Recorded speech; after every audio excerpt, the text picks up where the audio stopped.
Mengajari anak untuk tidak menjadi penakut itu bisa dimulai sejak usia dini. Umur 5 sampai 6 tahun itu sudah bisa dimulai. Karena ini sangat penting terhadap masa depannya.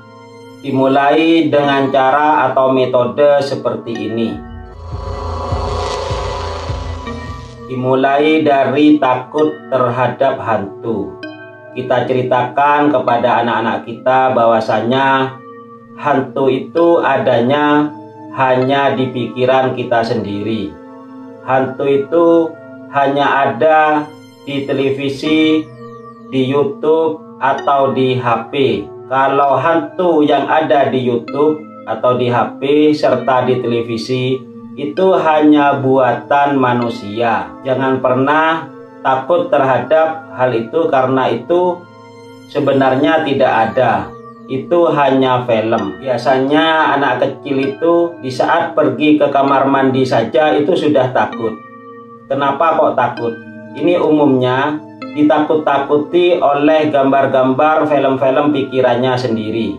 Dia mikir sendiri, mengarang sendiri bahwasanya di sana ada hantu atau menggambarkan hantu yang pada akhirnya takut sendiri. Dan ini sangat merepotkan sekali terhadap orang tua. Jadi setiap saat kita selaku orang tua itu memberitahu kepada anak bahwa hantu itu hanyalah ciptaan pikiran kita sendiri. Gambar-gambarnya atau film-filmnya itu adalah ciptaan kita sendiri.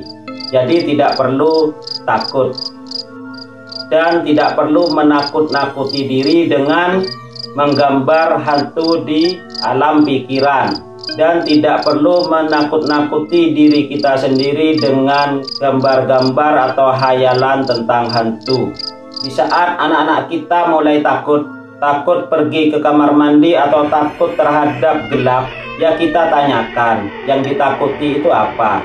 Pastinya itu tentang sesuatu yang menakutkan, yang digambar atau dipikirkan oleh dirinya sendiri, yang dihayalkan oleh dirinya sendiri. Jadi yang mengarang sesuatu yang menakutkan atau hantu itu adalah diri kita sendiri. Pemahaman atau pengertian yang seperti ini sangat perlu terhadap anak kecil, terhadap anak-anak. Ini bisa dimulai sejak usia sangat dini sekali. Dan selaku orang tua, ya berhenti untuk menakut-nakuti anak-anak kita. Biasanya ini di saat anak tidak mau tidur, ditakut-takuti dengan cerita hantu, ditakut-takuti dengan awas ada hantu. Seperti itu. Dan itu sangat mengganggu sekali terhadap perkembangan jiwanya. Saya pribadi yakin tidak ada orang tua yang suka, yang mau anaknya menjadi penakut. Jadi berhentilah menakut-nakuti anak. Biasanya agar anak tidak keluar rumah di saat malam hari ditakut-takuti dengan hantu.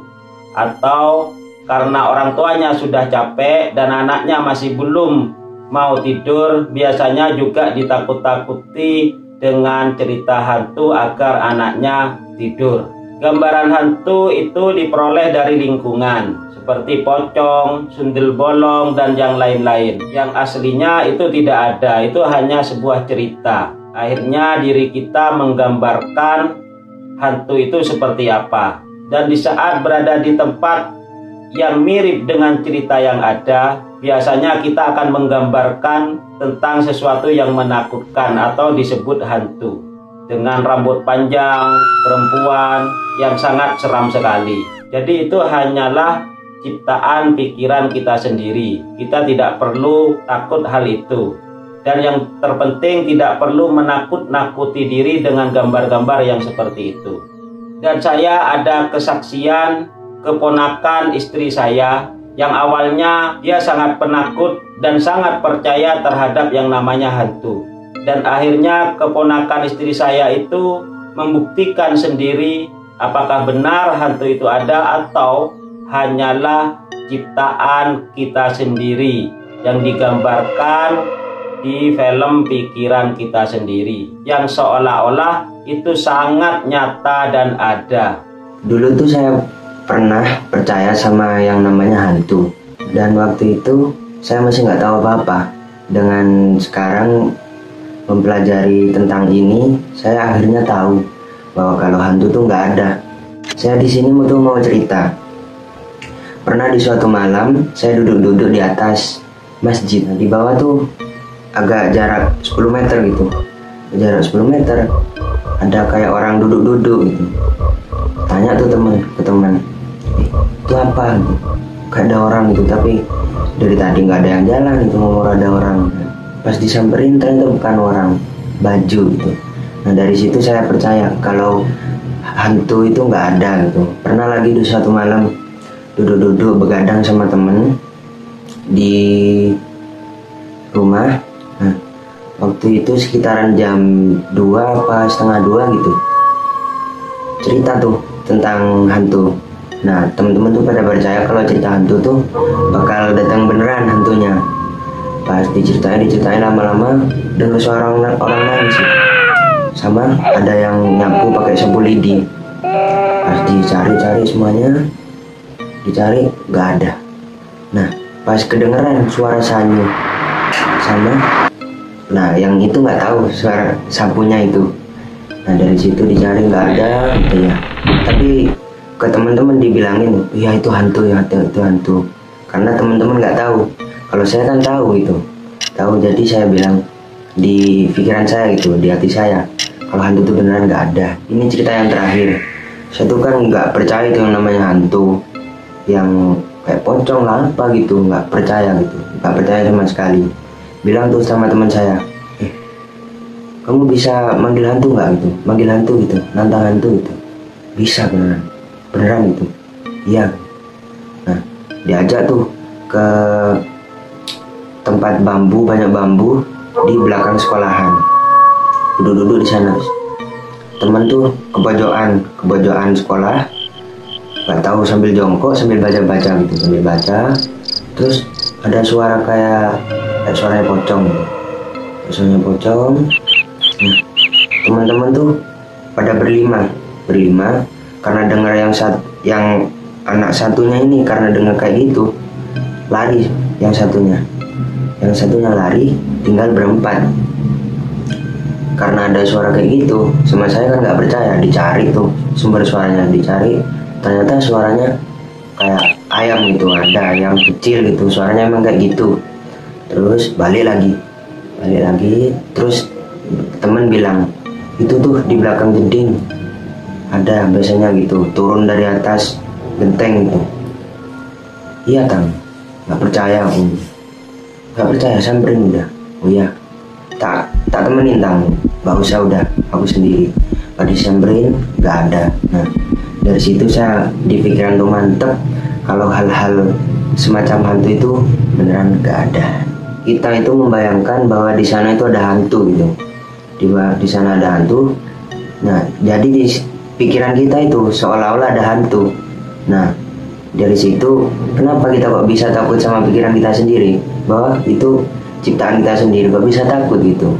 Jadi kita berikan pemahaman terhadap anak-anak kita bahwa hantu itu hanyalah ciptaan kita sendiri, praduga kita sendiri atau prasangka kita sendiri. Kalau kita merinding di saat lewat di suatu tempat, tidak perlu kita menggambarkan hantu atau makhluk halus yang lain. Tidak perlu kita berpraduga tentang makhluk astral yang lain, karena memang kenyataannya itu hanyalah karangan kita sendiri, ciptaan pikiran kita sendiri.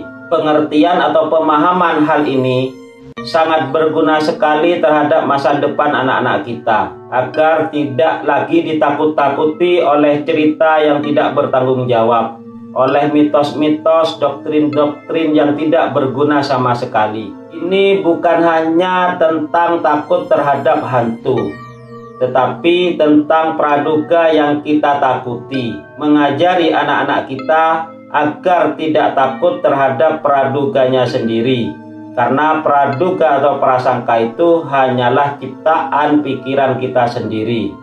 Contohnya, besok saya sekolah itu begini dan begitu. akhirnya takut untuk masuk sekolah karena ditakut-takuti oleh praduganya sendiri, oleh gambaran film pikirannya sendiri. Akhirnya bolos, tidak sekolah. Dan ini sangat mengganggu terhadap perkembangan pendidikan. Dan kalau sudah besar, agar tidak takut dengan praduganya sendiri, karena ini termasuk sebagian dari kunci sukses. Sebelum terjadi, biasanya kita berpraduga atau berprasangka memikirkan hal-hal yang belum terjadi, yang seolah-olah itu akan terjadi dan nyata terjadi, hingga membuat diri kita ketakutan. Padahal kenyataannya tidak seperti yang kita pikirkan sebelumnya. Dan ini terus berulang, hingga seringkali kita ketakutan oleh praduga kita sendiri. Contoh yang seperti ini bisa diberikan pemahaman terhadap anak-anak kita, agar tidak menjadi penakut. Bila masih ada yang belum dipahami, bisa diulang video atau konten ini, atau ditanyakan di kolom komentar. Insya Allah akan saya jawab langsung. Sebelum saya akhiri, saya ingin bertanya terhadap kalian semua, apakah kalian masih takut terhadap hantu atau takut terhadap masa depan kita sendiri? Dan sampai di sini dulu pertemuan kita. Sampai ketemu di konten berikutnya.